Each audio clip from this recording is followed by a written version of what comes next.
So we have to distribute the 10, and the 10 is going to multiply by everything on the inside of the parentheses, and that's why I wrote this over here. I just want to show you. So this 2 on the outside of the parentheses has to multiply by everything on the inside of parentheses.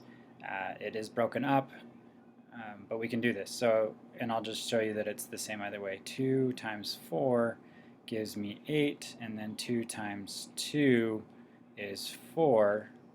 So this is the same thing as 8 plus 4. That equals 12. If I were to add those together first, then it's 2 times 6, and 2 times 6 is 12. So just because they're separate doesn't mean it isn't the same value. And so we have to do the same thing with this side. We have to multiply the 10 times the 3/5 and the 10 times the -2. So let's go ahead and do that to simplify what this looks like a little bit. So 4 plus 2p, that part stays the same, equals, you can do 10 times 3 divided by 5, or you can do 10 divided by 5 multiplied by 3. So when we have a fraction, it's really two operations. We're multiplying by the top number, we're dividing by the bottom number. So 10 times 3 is 30, 30 divided by 5 is 6, so 6p. And if we were to do it the other way, 10 divided by 5 is 2, 2 times 3 is 6, still have 6p.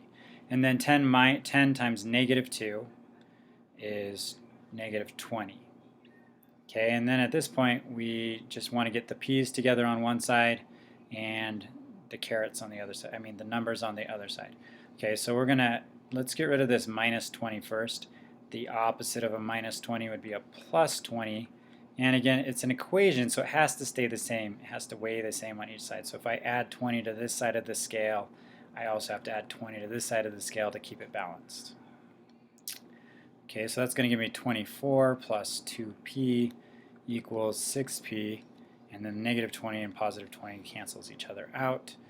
And then I want to get all of the p's on the same side. I'm going to subtract 2p from this side, subtract 2p from this side. And I can do that because I'm taking out the whole chunk. Positive 2p minus 2p, that's going to cancel. And that gives me 24 equals 6 whatever p is minus 2 of whatever p is going to give me 4 of whatever p is. Right? If you think of p as dollars or flowers or cars or something, 6 cars minus 2 cars, you don't have 4 cars. Okay, then we're going to divide both sides by 4, because we can do anything we want to an equation as long as we do it to both sides and it stays balanced. And 24 divided by 4 is 6, and 4 divided by 4 is p. Hopefully I explained wherever your sticking point was and that was helpful.